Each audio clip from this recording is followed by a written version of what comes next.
Capitalism's core principles have remained unchanged throughout history. However, various forms of capitalism have developed due to market environmental factors within society. Each of these causes different subsections under the umbrella of capitalism to form. In this video, you will come to understand all the different subsections of capitalism, from agricultural capitalism to pink capitalism and more. If you haven't already, watch either of my videos explaining capitalism and other major political ideologies. Agrarian capitalism is an ideology and economic system based on agriculture and capitalism. It is one of the oldest ideologies, emerging in antiquity and in the early years of the First Empires. Still, it only de facto originated in the crisis of the late Middle Ages. Currently, it is present in emerging countries or in the agrarian sector of rich capitalist countries. Agrarian capitalism preaches an agrarian society in which, to nurture the economy, there must be voluntary exchanges and buying and selling. Agrarian capitalists are culturally ambiguous but tend toward conservatism, as most agrarian capitalists need families to take better care of farms. Anarcho Capitalism is a political ideology and a theoretical social order based around classical liberal conception of property rights, individualism, and rejection of the state. Its ideologies pursue the logical conclusion of the elimination of the state. Anarcho Capitalism favors market-based alternatives for all services that most modern states currently provide, including security, national defense, roads, education, healthcare, banking, law, and more. Historically, anarcho-capitalism developed from radical anti-state libertarianism and individualist anarchism.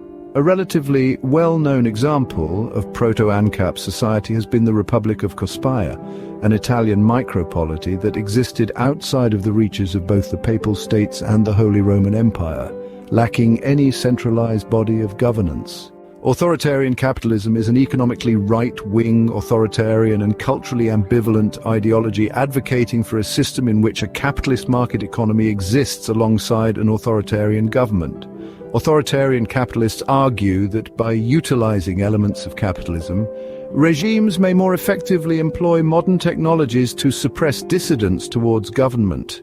In addition, it is argued that capitalist free market policies leads to an increase in authoritarian policies. The core of this argument lies in the view that citizens will support whichever regime provides the most material comforts.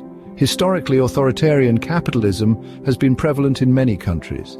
The Axis powers of World War II have been described as possessing totalitarian capitalist economic systems, acting as examples of the early developments of authoritarian capitalism.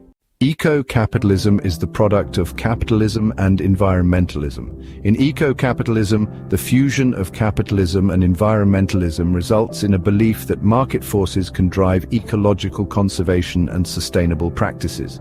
This system harnesses the market's demand for eco-friendly products and recognizes that resource-efficient endeavors are often more financially rewarding. The core premise is that profitability aligns with environmental preservation, leading to a natural reduction in pollution and a heightened focus on preserving the Earth's delicate ecosystems. Eco-capitalism envisions a harmonious coexistence between business profitability and ecological well-being by incentivizing environmentally responsible practices within the economic framework. Monarcho Capitalism is an economically right-wing, moderately statist and culturally variable ideology that is in the right center part of the compass. It believes that a capitalist economic system is able to function the best with a monarch at the head of the state. This either means him intervening in the market to keep completely fair competition, or because a monarchy is able to ensure the protection of the free market capitalist system with more stability than other governance systems. It can also be seen as a system that proposes a ceremonial monarchy within a capitalist system, similar to England's. National capitalism embodies a right-wing to far-right stance economically, varying culturally, but typically leaning toward right-wing ideologies, emphasizing nationalism and advocating for robust national unity. This ideology firmly believes in a free market capitalist economy that aligns with or directly serves the national interest. Positioned within the authoritarian right quadrant, many historical national capitalist regimes employed authoritarian methods to quell dissent, viewing capitalism as a tool to reinforce national objectives and stability. Pink capitalism, rainbow capitalism, or formally progressive capitalism is a culturally left-wing, economically right and civically libertarian anarchist ideology. Pink Cap's main belief is that completely unregulated capitalism will result in a culture of empowerment of ethnic minority groups, amongst other progressive results, since the profit coming from the economic relationships with these minorities is bigger than the desire of preservation of culture, eventually leading towards complete acceptance of these people. Social capitalism, shortened to SOCCAP and also known as Rhine capitalism, welfare capitalism and social market economy, is an economically center-right ideology combining stances from social democracy/social liberalism and capitalism. One of the major factors for the emergence of SOCCAP was to improve the conditions of workers under capitalism in order to prevent the rising threat of Marx's socialist movement.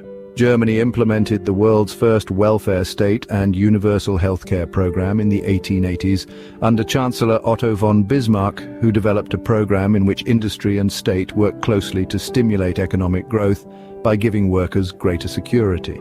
State capitalism is an economic system where the state plays an active role in business or commercial activity. This can be directly in the form of state-owned enterprises or companies where the state has controlling shares, in an indirect form of the state planning through government agencies organized along for-profit and business management lines, or through state-sponsored private business activities. If the state owns or controls all the means of production or is the primary shareholder, this is called state monopoly capitalism. State capitalism is usually seen as an economic center since it denies workers the means of production, yet it is often collectivist in nature. Thanks for watching All Forms of Capitalism. If you want to see another video covering all forms of political ideologies, please like and subscribe, as more videos will be coming out shortly.